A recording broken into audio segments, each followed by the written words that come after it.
I invite you to join us on Thursday, November 30th, for a book talk as Luke Nichter discusses his recent book, The Year That Broke Politics, Collusion and Chaos in the Presidential Election of 1968. That's going to be on November 30th at noon here in the Farley and online for our Facebook and YouTube audiences. Our next research rundown will be on Monday, December 4th, and it's going to be about researching prohibition in Alabama. Now, this program is around the same time, the commemoration of the 90th anniversary of when prohibition was repealed. And it's going to really show you how you can use our collections to tell stories and discover topics as diverse as prohibition. That's going to be noon on December 4th, and it's online exclusively. Finally, I'd like to invite you to join us for our next Food for Thought, which will be on Thursday, December 21st, as the Archives Registrar, Haley Aaron, will present Spaces of Self, Diaries and Scrapbooks of Young Alabamians. So we'll be looking at scrapbooks and diaries within our own collection and what they can tell us about Alabamians. Now that's going to be at noon here in the Farley and online on December 21st. It'll be our final one of the 2023 schedule, but never fear, we will return for 2024 for another round of Food for Thought. We'll be announcing that schedule in December, so look out for that and you'll hear what the first one will be in December. I would like to thank the Friends of the Alabama Archives for sponsoring all of our programming. And I would like to specifically thank the Alabama Humanities Alliance for providing a grant for us that allows us to have Food for Thought every third Thursday. Now, on to introducing our speaker for today. Dr. Chris Rein is the managing editor at Air University Press at Maxwell Air Force Base in Montgomery, Alabama. He earned his master's in history from LSU and a PhD in history from the University of Kansas. And he's the author of 4 books, including Alabamians in the Blue, Freedmen, Unionists, and Civil War in the Cotton State, and Mobilizing the South, the 31st Infantry Division, Race, and World War II, which is what he's going to be discussing today. And his book is available for purchase in our lobby and online. He has served as a Navy ROTC instructor at Southern University in Baton Rouge, an associate professor of history at the U.S. Air Force Academy in Colorado Springs, and as an associate professor at the Air Command and Staff College at Maxwell. Please join me in welcoming Dr. Christopher Rein.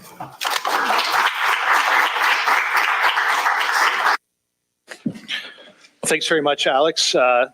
Thank you for the work that you do, not just today, but for every month, for the wonderful program. We appreciate that very much. Thank you to the Friends, obviously, for supporting this, and for everyone that's helped out. And I've already dropped my clicker, sorry. I thank you all for coming today, especially those of you that are here today, but also to our online audience. So today I'm going to tell you some stories about the 31st Infantry Division, which was affiliated with the state of Alabama and the Alabama National Guard throughout its lifetime from 1917 through 1967. So some of the stories you may have already heard, some may be new to you, but I think it best typifies what the philosopher Clifford Geertz has called a thick description. By digging down into the details of this, the division service will illuminate many things about the time period, the division, the state, and our history throughout. So that's what I hope to do by analyzing this one division, not only highlighting their service, but also using it as a framework to analyze the changes in the state during this very significant and tumultuous period. So this is my thesis. This is what I'm going to argue for today. The 31st Infantry Division, known officially as the Dixie Division, provided essential infrastructure, personnel, and leadership throughout the interwar period into World War II in the Pacific Theater, helping to defeat race-based imperialism and fascism abroad. But the soldiers within the unit developed and fostered a unique and often racist unit culture that they brought with them from their segregated states into the Army and then exported across the South Pacific, presaging the difficult struggle for civil rights in the year that followed. And so that's the, history is never as simple as we would like it to be. It's always complicated. And so there are what has been rightly called the greatest generation in helping to save the world from these twin threats in Europe and Asia. But at the same time, the men within the division, many of them held similar views, at least in terms of racial hierarchy and superiority that we were fighting to combat throughout the war. And so that's kind of the dichotomy that I think the 31st Division signifies.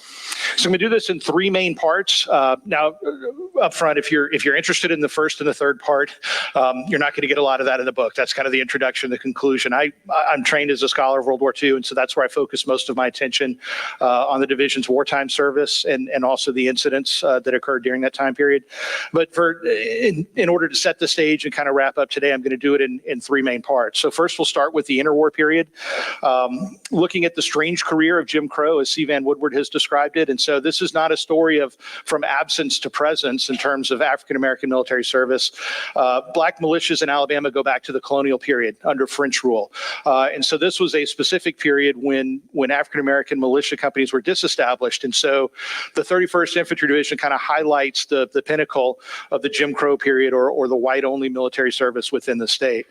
So I'll talk a little bit about what some of the division's primary duties were during that time period. Obviously, anti-lynching duty, unfortunately, was still a major part of life in the South, and so the division was called out frequently, the units in different states, to perform that role. But they also responded as the National Guard still does today. We see this, unfortunately, even more frequently here in the Gulf South, responding to natural disasters, and then less frequently the civil disturbances that the Guard still plays a primary role in for the state. In fact, I think part of the Alabama National Guard was mobilized and sent to Kenosha, Wisconsin, several years ago during some of the unrest there. And so that's an enduring mission for the National Guard. So I'll set the stage with that. A lot of the leaders that served with the division during the war sort of grew up during this period, and so it's formative for them.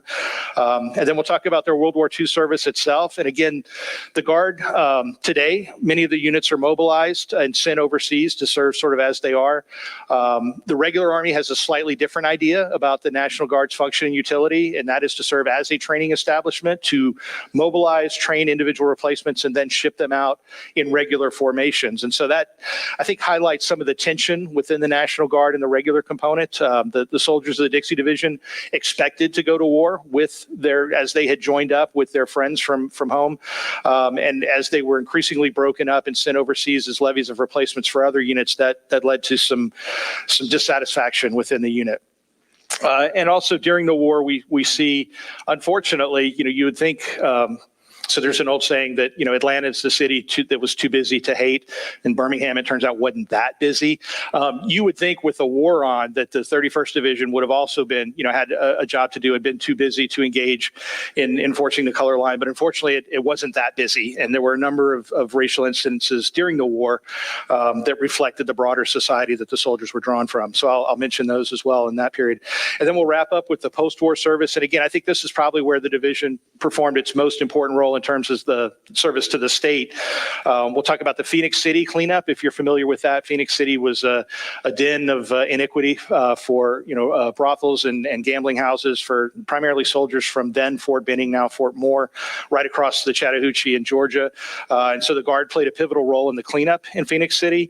Obviously, the civil rights movement in three instances in particular: the freedom rides, the desegregation of higher education institutions across the South, and the voting rights march in Selma, which the Guard also played a role in. And then I'll wrap up with the sort of reintegration of the division, not the integration, but the reintegration as African-American military service comes back into the state National Guards. 20 years after President Truman had desegregated the active force, it took many southern states that long to finally reintegrate their state National Guards. And then unfortunately for the history of this unit, or fortunately, depending on your perspective, the dissolution in 1967 as the Vietnam War reached its peak and the regular Army sought to reduce National Guard formations to increase the manpower available for the war in Vietnam. So I'll start in 1918 with the division that was actually formed in the summer of 1917 as part of the Army's tremendous expansion for the Great War, for World War I. This was a period, the progressive era, that saw a number of reforms, and you can trace this through the various legislative acts that sought to formalize and professionalize the role of the National Guard within the nation's military. The Guard has historically been, in our conflicts, the second line of defense behind the regular component, and so the state militias were intended to be mobilized alongside the regular component and to buy time for full mobilization. And so you see many reforms that are attempting to codify or formalize this. Unfortunately, one of the casualties of the progressive era is the all-black militia units, and how the progressive era is actually used as a justification for disestablishing these units, citing things such as health issues, educational levels, and so unfortunately many of those units become casualties of the Jim Crow era. I'll talk very quickly about the gentleman pictured at the upper right there, and that is Major General John C. Persons, who commanded the division from 1940 through 1944 into September of 44. So for most of its wartime service, Persons was born in Atlanta, but he had ties to Alabama. He's a distant relative of Governor Gordon Persons from back in the 1950s. He spent most of his career as the president of the First National Bank in Birmingham, but had graduated from the University of Alabama Law School, had worked while he was a student as the bursar for the University of Alabama, spent some time working in the lumber industry, and also for his mother-in-law's plantation near Columbus, Mississippi. And during the Great War, Persons joined one of the CMTC, the Citizens Military Training Camps, and so he was very much from outside the regular component, but he became concerned about the crisis overseas and earned a commission, served in World War I in combat, was cited for bravery, for delivering dispatch and rescuing a wounded soldier. And as he came home and became more active in political affairs, he rapidly rose up through the ranks in the Alabama National Guard. And so Persons is, if you look at organizational culture, he is certainly a founder for the division. He had an opportunity to imprint himself on the division in a number of different ways, some positive, others less so. On the positive side, Persons was a stickler for physical fitness. He walked long distances and felt that his men should be able to do the same. And so even before the Army came out with physical fitness tests, he was insisting on the conditioning of his men. But Persons was also a man of his time. And so he held racial views that were probably in accordance with many Southerners during this time period. And unfortunately, he manifested those not only in his writings, but also in his actions as the division's commander. This was a period that was sort of a highlight of Confederate commemoration. If you look at, for example, World War II, a lot of the commemoration, the Band of Brothers and Saving Private Ryan came out 50 years after. Well, if you back that up to the Civil War and add 50, so the 19-teens and 1920s were sort of a peak of commemoration for all things Civil War, especially for the South, and especially for the Confederacy. And so the middle image there is actually the Florida National Guard officers gathered at the Florida Monument on the Gettysburg battlefield, Chickamauga battlefield. And so if you look back at the national parks, they were certainly scenes of commemoration, but they also had a role as military training areas. And one of the reasons that the War Department had a role in helping to establish these reservations was that they could then serve as staff rides and sites of maneuvers and training camps. And so you see a very strong identification across the division with their lineal ancestors in the state National Guard units and all the way back to Confederate service. In fact, one individual, this artillery sergeant here at the lower right, joined his local National Guard battery in Greenville, Mississippi. Anybody recognize the gentleman there? This picture will probably help. So that's actually Sergeant Shelby Foote, who became something of a folk hero in the Ken Burns series on the Civil War, and achieved. Of course, he's a prolific writer on topics about the Civil War itself, which is the reason he appeared in the miniseries. But if there was a criticism levied at Foote for his depiction, and that is some thought that he was perhaps overly sympathetic towards the Southern perspective. And if you know anything about Foote's unit and the commander of his unit, you'll certainly understand some of the factors that could have led to that, developing that perspective. So I'll talk very quickly about anti-lynching duty, which was a significant role for the Guard. And if you look at the timeline, and again, we have a wonderful resource for that right here in Montgomery to trace the sad history of lynching across the South. But you'll notice that throughout this interwar period in the 20s and 30s, the raw numbers do decline. And the Guard was an instrument of that, though it was not necessarily a cause of that. It was the Guard units were called out in many cases to protect the accused from lynch mobs. But it took a sheriff or a community to call out the National Guard or request their presence before they could play that role. And I think the real factor here is a a desire on the part of many community states in the South to erase the stain of extra-legal violence and to reduce the lynchings because of the, whether it's a public relations hit that communities are taking or simply to enforce the rule of law. And so the Guard in many cases is called out and does successfully perform this mission across the area. So the division's composed of troops from Florida, Alabama, Mississippi, and Louisiana, and there are a number of instances, obviously, in those states where unfortunately the far too prevalent lynchings required their service. And in one case in particular, a captain of a Florida company by the name of Sumter Lowry, who runs for a political office in the 50s and 60s, mobilizes his company and 30 or 40 men hold off a lynch mob of over 1,000 around the Hillsborough County Jail in the streets of Tampa and successfully protect a defendant there. Now, the defendants, it doesn't always change the outcome for them. Unfortunately, this is a time still of all white juries and presumptions of guilt in many cases. And so it doesn't ultimately lead to doesn't always lead to a different outcome, but it can in certain cases. And so, for example, if you think about at the bottom, that's the Scottsboro 9, if you're familiar at all with that case from North Alabama. And the Guard, there was a large Guard unit in Gadsden where the defendants were housed during the trials. The trials were, I think, in Decatur and Hartselle and some of the other communities in the northern part of the state. And so the idea was that the Guard would deter the lynch mobs and prevent that extra legal violence. And in this particular case, when the defendants were eventually exonerated, it could and did preserve their lives. So that was one of the principal roles that they played. Another, and again, this is enduring, unfortunately, today, is that of natural disasters and civil disturbances. And so if you look climatologically at the 1920s and 1930s, these were two of the warmest and therefore wettest decades of the 20th century. And so there were ample opportunities for the Guard to perform this particular role. So, of course, the 1927 flood, the Mississippi River overflowing its banks, and that's the image you see at the top right there. That was one of the refugee camps that was established on the top of the levee. I believe that's at Vicksburg, Mississippi, where the Guard, and again, these tents are easily identifiable as military tents. The Guard provided security, so they managed civil affairs until the civilian authorities could reconstitute, and also provided health care, food for the refugees. Unfortunately, these camps were strictly segregated, and they were separate and in many cases unequal with resources allocated primarily and principally to the white camps where they were treated as refugees. In black camps, many of the refugees were forced to labor, unloading supplies and things like that before they could receive relief. So the second image down, that's actually Elba, Alabama in 1929. So if you know anything about the geography in South Alabama, you know there are a number of communities there that suffer very badly and very frequently, unfortunately, from floods from the various rivers, coastal rivers flowing through the coastal plain down to the Gulf.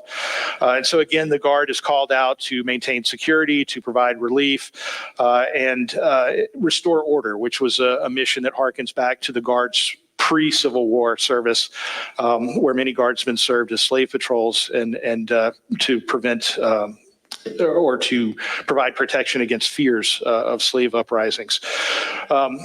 As the 1920s and 1930s go on, of course, the Great Depression sort of takes over. There are increasing demands for relief, and a Guard in some respects turns into, for many families, although because of segregation, this is just the white families, relief organizations. And so service in the Guard provides an opportunity for additional income. Soldiers are paid for their weekly drills. The summer camps, they'll do 2 weeks of training in the summer, similar to what occurs now. For many workers, and if you're working in as a sharecropper or in a cotton field or in a mine, 2 weeks at camp can be something of a mini vacation for which you're still paid, but you get to go hang out with your friends and you go drinking and carousing in the evening. And so the Guard service was fairly popular. Certainly there were patriotic motivations for enlisting and serving. And that, for example, Foote cited the service of his Civil War forebears as a motivation for his enlistment. But there's also an opportunity to provide financial relief and resources. And as that occurs, and if you think about other things that are occurring. So the increasing mechanization in society. So we're starting to have airplanes enter the military. We're starting to have tanks and armored vehicles. So now the Guard requires larger reservations to train. And it's during this time that many of the large reservations in the South, Camp Landing in Florida, Camp Shelby in Mississippi, Camp Beauregard, or what becomes Fort Polk in Louisiana, are established, but also the armories to house this equipment. And so you see many of these beautiful Art Deco buildings constructed with WPA or with relief funds in the 1930s to help the Guard out. And in the middle there is Fort John Persons, which stood on Graymont Avenue, just down the street from Legion Field for many, many years. If you notice the front arch of the building, it's in a rainbow design, which harkens back to the 167th Infantry service in the 42nd Infantry Division, the Rainbow Division during World War I. Fort Persons housed 4 full companies, so an entire battalion of the 167th, and like I said, was a landmark in that part of town for a number of years. Unfortunately, I think it's gone now. Next to that, to the left, is the Gunnersville Armory, which also housed the company of the 167th Infantry. And today, it's the City Museum, still sits on a hill overlooking Gunnersville. So if you have an opportunity to visit, you can still see these facilities, which were built primarily to, again, house equipment, provide meeting locations for training. Many of them had rifle ranges for small caliber rifles in the basement, which leads to a whole issue of lead abatement for the historic preservationists that are working with these facilities.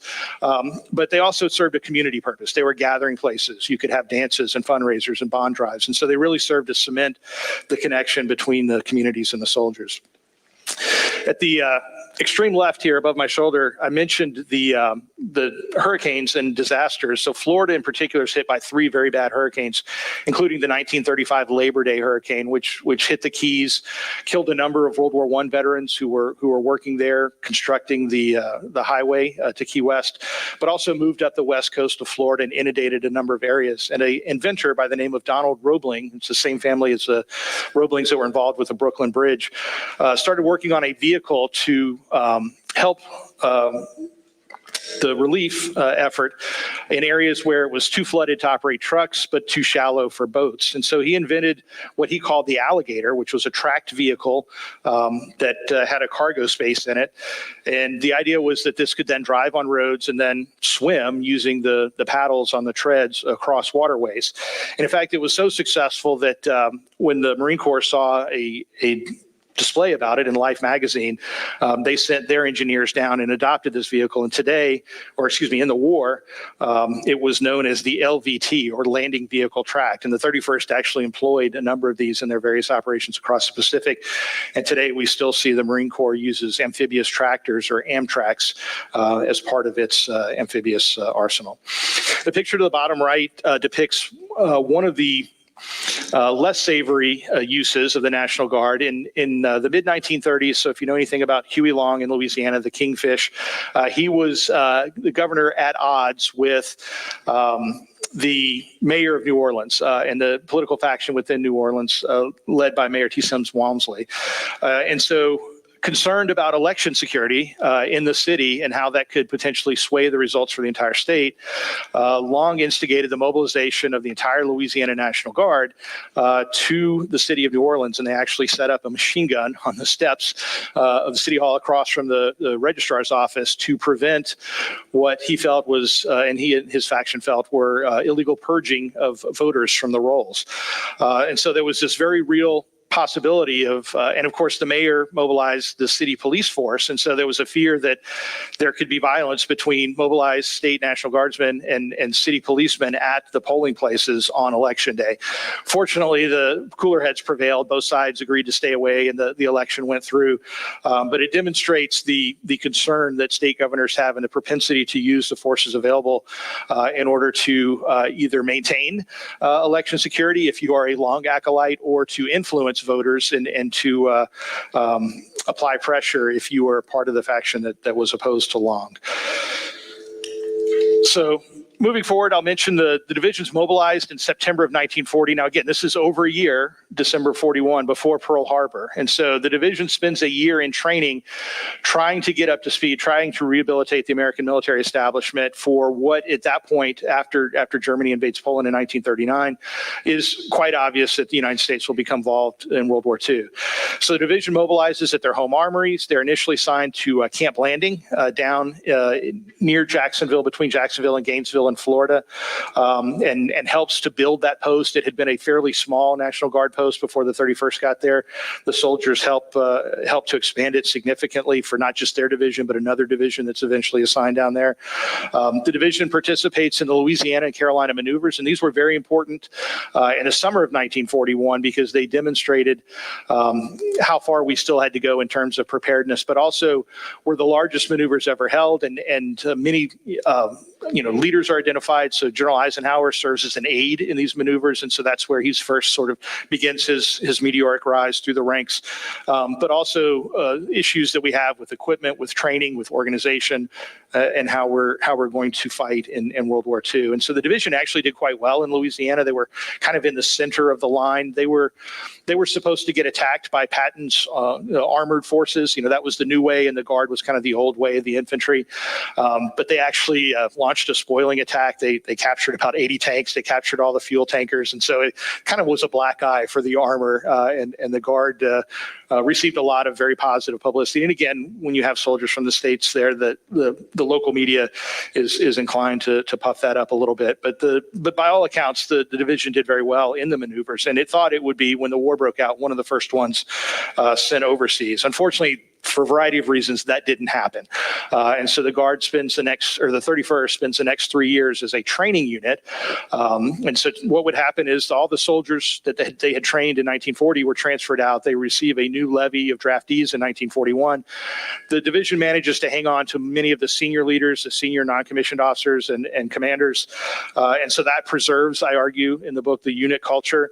But they train the new draftees, and then as they think they're going to go to war again, all of the soldiers are stripped out, sent to other units, or used to help build up other formations, and then they kind of have to start over again. And so this has a little bit of a negative effect of the morale on the remaining officers in the division. They expected that they would train their troops and then lead them in combat. And as that doesn't happen for a series of cycles for 2 or 3 years, they start to get disheartened and wonder if the Army's ever going to let them deploy and do their part in the war.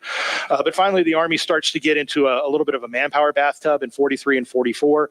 And so the 31st finally receives orders to go overseas. So it moves to Virginia, where it engages in amphibious training in Chesapeake Bay, and then also mountain training in the mountains in West Virginia, and then sails from Norfolk for what it thinks is deployment to the European theater. But as the ships get out into the Atlantic, it's part of an elaborate deception, and also as lots of shipping had begun accumulating in the Atlantic after we win the Battle of the Atlantic over the U-boats, and so a lot of that needed to get transferred to the Pacific, and so this becomes a convenient way to send some of that over there. So the 31st actually goes through the Panama Canal and lands in New Guinea eventually in early 1944. During its training, there are unfortunately another series of racial incidences that highlights, I think, the racial views of the members of the division. Florida's 116th Artillery adopts as the division newspaper described him, a shine boy from the corner. His name was Lee Clark. He was 11 years old, a resident of Natchez, Mississippi, and takes him with them, adopts him sort of as a mascot, and brings him on maneuvers in the Louisiana maneuvers. So he lives with the units for 3 weeks. For a young 11-year-old enamored with all things military, this must have been the opportunity of a lifetime to witness these maneuvers firsthand. Unfortunately, the name that the soldiers gave him is today and even should have been then considered a racial pejorative, gator bait, which is an indication of the value on the boy's life. It's clear from the soldiers' accounts that they increasingly consider him a burden through the maneuvers, and are only too happy to bring him back to Natchez and return him to his family when they pass back through the city the following month.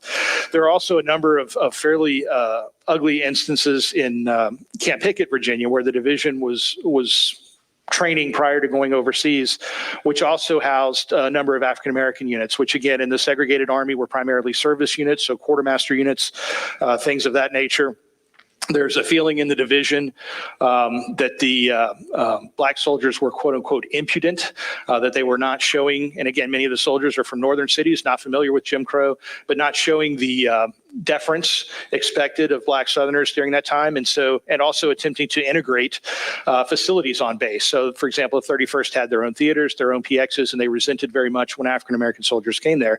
And so their response was, violence. Essentially, they would attack the black soldiers. There were clashes between white and black soldiers, and General Persons's solution to that was, well, just keep the black soldiers out of my area and then we won't have any problems. And so even before the division goes overseas, it's already been used to reinforce the color line here at home. But as I mentioned, the division does make it to the Pacific Theater. It lands in New Guinea in early 1944. It trains as a division for several months, but then as it gets pulled into combat, the 3 infantry regiments are split up.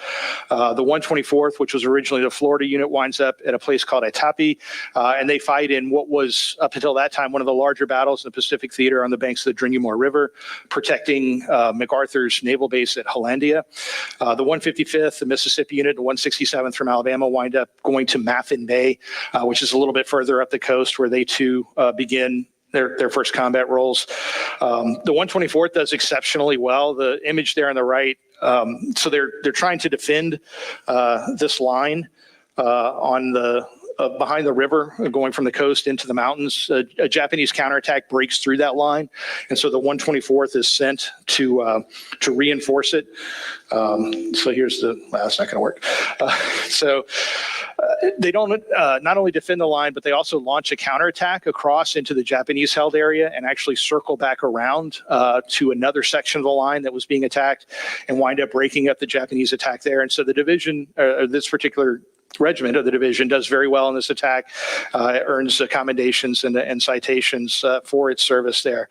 At the same time, when the division gets to New Guinea, it also demonstrates that it has brought Jim Crow with it. There are very racist accounts of, for example, the civilians that they counter in Panama, in the Canal Zone, as they're transiting. When they get to the Pacific, the division refuses to participate in an integrated Memorial Day ceremony and holds its own. The division also developed and performed by accounts of the soldiers in the division, wildly popular minstrel show as a form of entertainment for the soldiers, and it performed for several weeks while in camp at Oro Bay, so that all of the units would have an opportunity to enjoy this form of entertainment. And in the soldiers' letters home, and in my research, I looked at official Army records, but also at letters and diaries that soldiers wrote.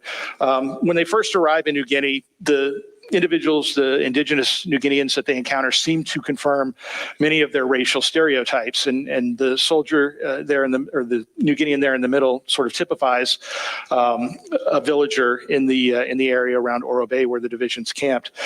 But if you look in the letters and over time, you start to see attitudes change, attitudes modify.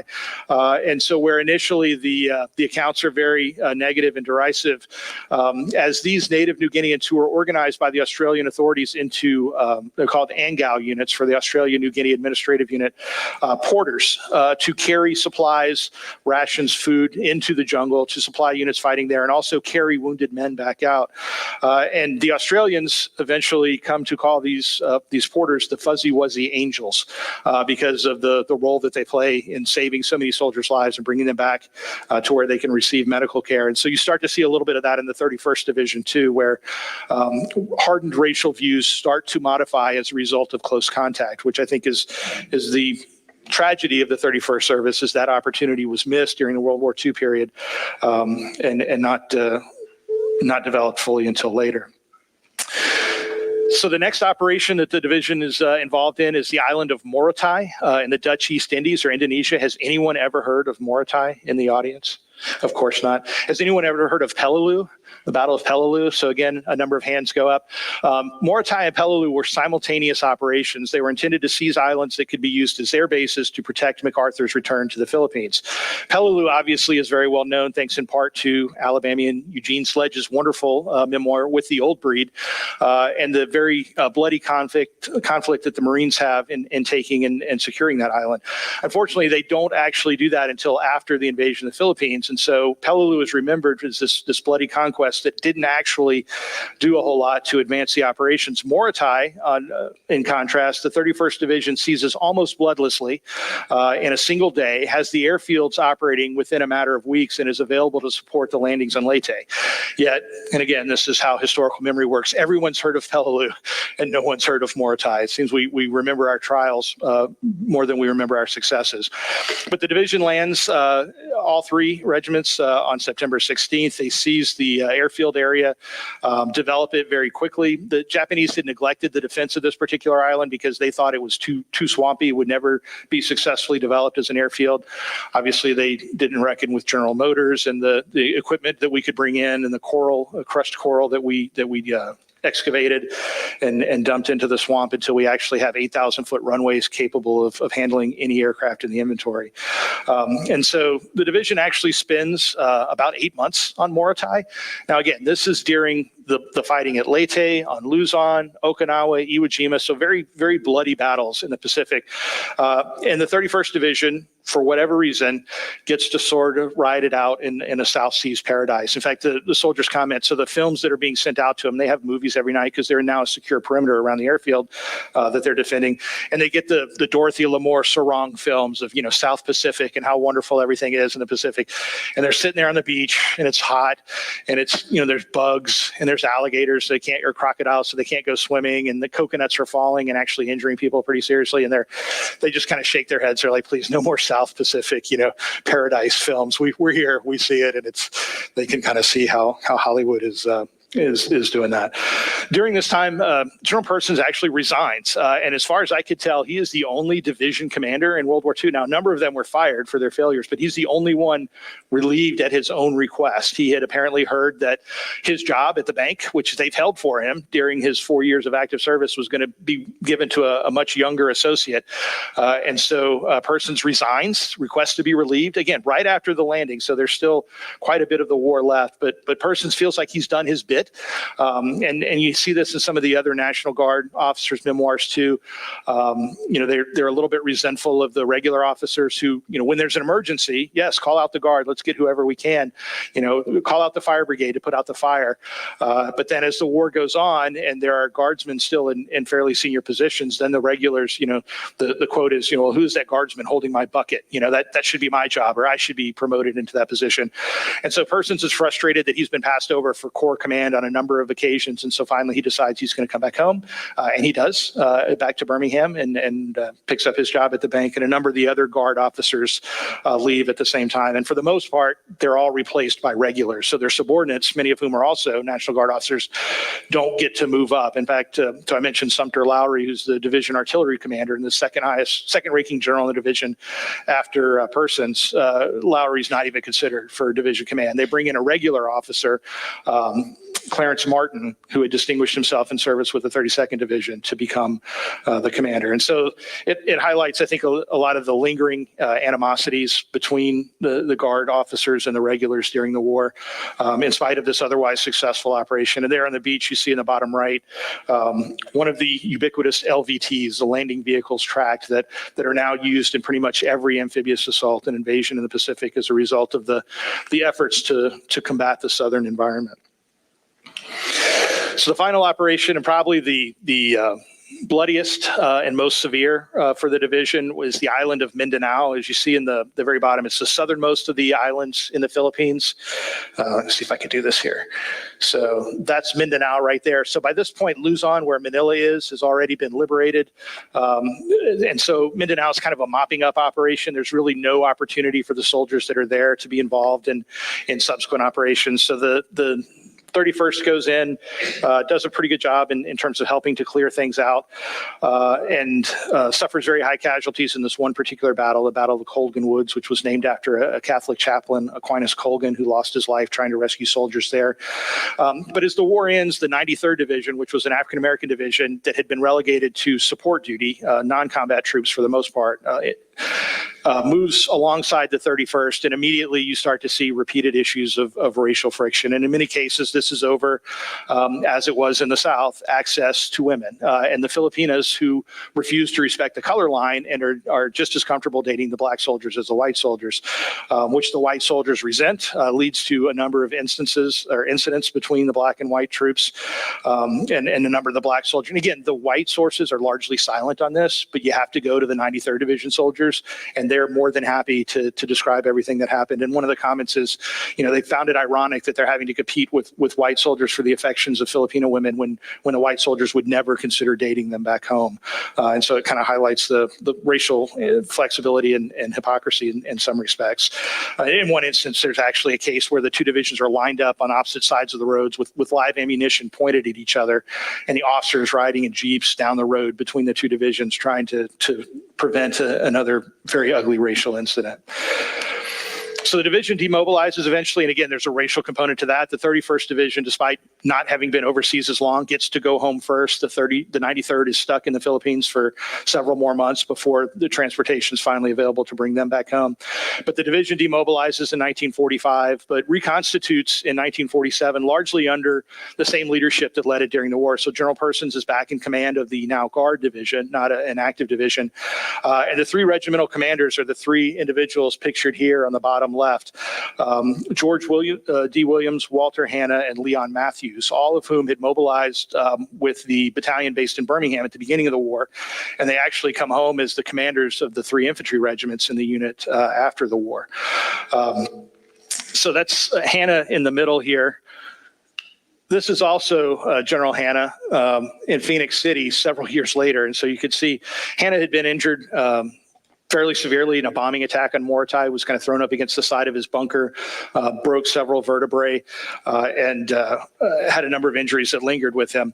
But Hanna becomes after Persons retires, another general comes in, I'll talk about in a minute, but Hanna becomes the adjutant general for Alabama, and he is the primary force in cleaning up Phoenix City in 1954. And he uses many of the same techniques that he had used in the war. He mobilizes guardsmen who have experience as jailers. He sends some of his soldiers out, kind of undercover to act like soldiers from Fort Benning to find out where the gambling dens and houses are, declares martial law, and very effectively, and there's a number of books on this, breaks up and cleans up Phoenix City and finds the perpetrators of the murder of Albert Patterson, who had been elected Attorney General for Alabama on a platform of cleaning up the city, and in some respects leads to the election of John Patterson, his son, as governor on a very ardent segregationist platform, kind of in sympathy after his father's loss. And so the division, and I apologize, this is a painful slide to kind of look at. During this period, the gentleman at the bottom right there, Alexander Paxton, becomes the commander after Persons, and he kind of doubles down on the Confederate imagery.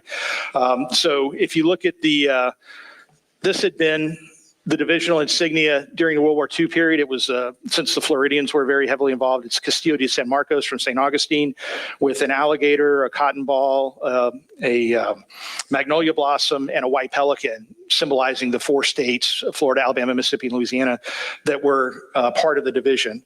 During this time period, General Paxton actually changes the divisional headquarters insignia to Confederate flags. And you can see them on his shoulders in the picture. You see the Confederate flag behind him.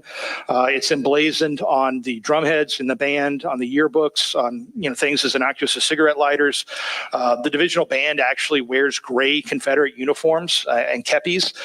Their divisional march is Dixie. And so you see the division really leaning in to its Confederate heritage. And the Army during this time period is perfectly okay with that. When the black press makes complaints about this, the Army leadership, again, many of them from the South, say that, well, all of this heraldry and insignia has all been approved. And so it essentially ignores the complaints from the public. So the division is mobilized. It never goes overseas for Korea, but it does eventually get reassigned to Camp Atterbury in Indiana. And while it's there, many of the National Guard officers and soldiers are transferred out, and then the Army starts to transfer black soldiers in since it's now an active unit. Once it reverts back to state control at the end of the emergency, though, then it is reconstituted again as an all-white unit. And many of the leaders who had served with the division during the war reinforced that. And you can see letters to the various state governors insisting on retaining the all-white units. So the division is mobilized to maintain order during the various civil rights troubles of the 1960s. Fortunately, that precedent was set by General Eisenhower in Little Rock in 1957 with the integration of Little Rock Public Schools. There was concern that state governors would use their state National Guards to oppose the federal order. And so the solution to that, as a result of the increased control and really the supplies that the National Guard has gotten, now they are subject to be mobilized. And so it's easy for presidents to do that, to remove that tool from the segregation of state governors such as George Wallace and Ross Barnett. Unfortunately, what that leads to is a reliance on the force that does remain under the governor's control, and in many cases, that's the state police force. And so, if you look at many of the riots in Birmingham, the Edmund Pettus Bridge, you'll notice that these are uniformed state policemen who are attacking the civil rights marchers. So, and obviously, that has a long history today in terms of relations and policing. So the units are mobilized. And you see there in the top right, the bayonets are pointed out from the Freedom Ride bus. This was actually in the Alabama-Mississippi line as the soldiers were transferring control or protection from Alabama to Mississippi. Of course, what does Barnett do? As soon as they arrive Jackson, he sends them up to Parchment and incarcerates them. So it didn't necessarily save the outcome, but it did prevent another attack like the one in Anniston. So guardsmen are present here in Montgomery when the Freedom Riders are trapped in the church, and so the guardsmen come and supplement the federal authorities, the Bureau of Prison Guards and Border Patrol agents that are trying to keep the mob at bay and successfully restore law and order. Guardsmen, and it's really a new generation that's largely responsible for this. And so you'll see these two individuals here. This is Joe Langan. He was the mayor of Mobile. And again, you hear a lot about Birmingham, Montgomery, Selma. You don't hear a lot about Mobile during the Civil Rights era. Langan had mobilized with the 31st, but he was reassigned to the 93rd Division. So he actually served with black soldiers. And he said when he got back, he felt like anyone who had fought for their country deserved to enjoy their full civil rights. And so he works very hard in Mobile to integrate the city services, city employment, and works closely with the NAACP to prevent instances of racial violence within the city of Mobile. You see he's wearing stars here, so he eventually moves up to a brigadier general. This is Henry Graham. Graham had also mobilized in 1941 he was from Birmingham with one of the units there. Graham is probably best known for his role at the stand at the schoolhouse door. He is sort of the intermediary between federal authorities and Governor Wallace in sort of negotiating.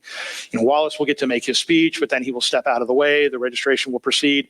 And so that's kind of Graham's. And again, his business suffered. He took quite a bit of grief for this, for being on the side of the federal authorities and supposedly opposed to the segregationists within the state.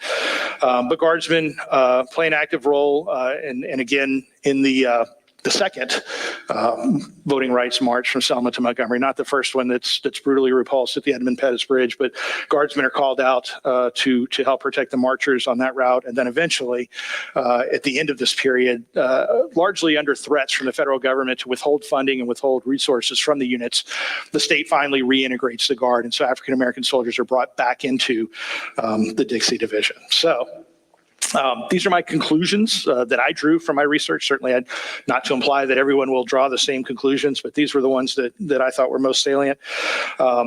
So the division mobilized ideas along with manpower and complicates our understanding of the American contribution to Allied victory in World War II. But the increased federal control and a new generation of leadership ensured that the National Guard is on the right side of history when we get to the civil rights movement.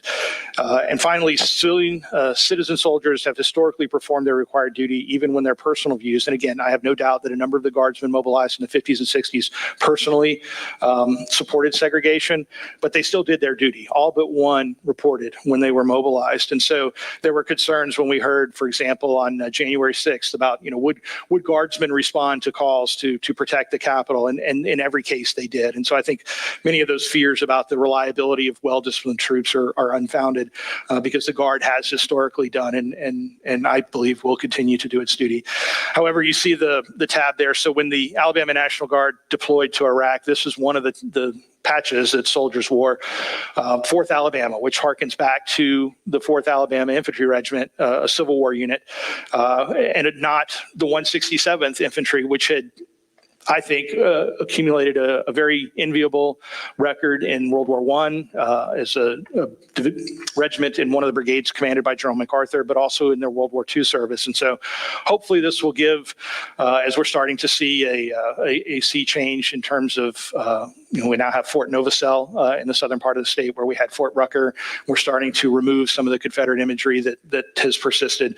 Hopefully this will give those who want to preserve and find, aspects of Alabama's military heritage worth preserving and memorializing something other than the Civil War service when the time comes. So that is about all the time that I have. I apologize. I had to fast forward over a couple of spots, but I did want to be sure that I left some time for questions if anyone has any.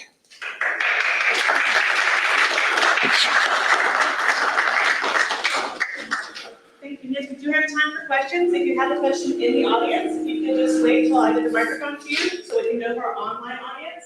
If you're on our online audience, put it in the comments. I'll get it on my phone and I can ask on your behalf.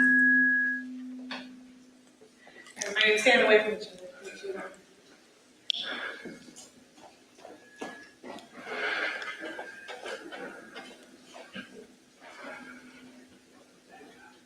Wonderful presentation. Thank you. Very much.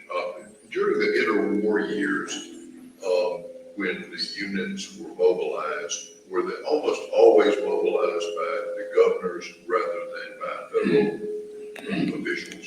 Yes, absolutely. So the state service, in many cases, so it would come from the state office, but it was hardly ever, full divisions. It would be a company here to deal with this particular case of civil unrest. For example, General Persons was in, there's a lot of labor unrest in the coal fields around Birmingham. And so Persons took a couple of companies from Birmingham there under the governor's orders to maintain order between the striking miners and some of the company toughs, which if you know anything about Tennessee Coal and Iron and who their chief of security was, a gentleman by the name of Bull Connor, you can imagine how that went. So, but the guardsmen for the most part maintained peace in between those two groups.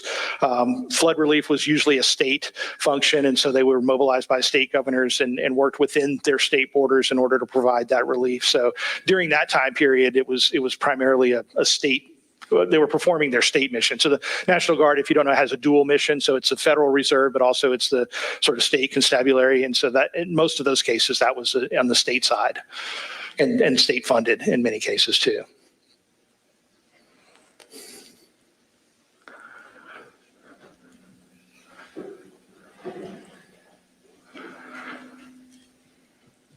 Thank you for your presentation so much, Dr. Rein. This is not pertaining to World War II, but recently in America itself, you've had some states under Democratic leadership that refused to call the National Guard to quell incidents of violence that were going on, like Portland, for instance. Any relationship to then and now? Well, I think it highlights that this is an enduring issue. There have been other concerns. So, for example, in Florida, Governor DeSantis is interested in establishing a state guard that is then free from federal control and will give him a freer hand to take action. So, for example, the southern border gets a lot of press and attention. Some state governors are willing to send mobilized formations and send them down to the southern borders. Others, as you mentioned, are more reluctant to do so. So it kind of highlights, I think, the autonomy in many respects that state governors have in employing the forces that are assigned when they're on the state side of the mission. And so if a state governor, again, we're a federal republic, so ideally the states should have the final say in a number of issues other than, things like national defense that are specifically reserved for the federal side of the house. So state governors have the ability to, mobilize their National Guards for things that they feel warrant mobilization and to not for things that they don't. And so that really, it comes down to, we a lot of times don't recognize or respect the amount of authority that a governor has within a state. And so certainly that's the governor's prerogative to, equip, organize, fund the forces that they have under their control and employ them in the missions that they feel warrant, the employment of the National Guard. In the case of Portland, I think in some cases, having the National Guardsmen there can be a deterrent to violence, because these are not, and there's still a lot of anti-federal sentiment in the South. These aren't federal soldiers that are coming in. These are your neighbors. You may know someone down the street that serves in a National Guard unit. So the idea that if someone across, the line from you is someone that you know, or someone that comes from your same community, that maybe that helps tamp down the violence a little bit. So that, it can have a calming effect, but it can also, we saw, for example, at Kent State in Ohio in 1970, sometimes the guardsmen don't have the same training as an active duty force. You have, younger soldiers, maybe with less experience, more inclined to become frightened or upset, and then more likely to, maybe discharge their weapons if they've been issued live ammunition and create an incident. So it's kind of a double-edged sword. It depends, I guess, in a lot of different cases. So, but these are, I think, still important questions. There are still, we still, the last couple of years have laid a lot of things bare in this country. And so there are still questions about how National Guards will be, whose authority they will respond to, how they'll be employed, where they'll be employed. And so I think it's a worthy topic of exploration and discussion.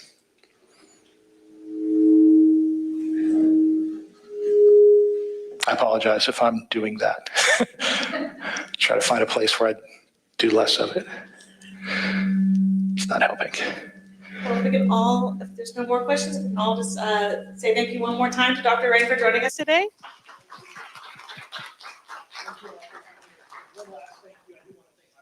The editorial team at the University of Alabama Press, who did a wonderful job with the production of this book. And so if we get a chance to support local publishers in the state, we should definitely do that as well. So thank you all. Yes, and as I said before, if you would like to purchase the book, it is available in our Malone lobby for purchase or online at our store, Alabama Original. And I hope to see you all next month as our amazing registrar, Haley Aaron, will be presenting on Scrapbooks and Diaries of Young Alabamians. So please join us again next month, December 21st. Thank y'all.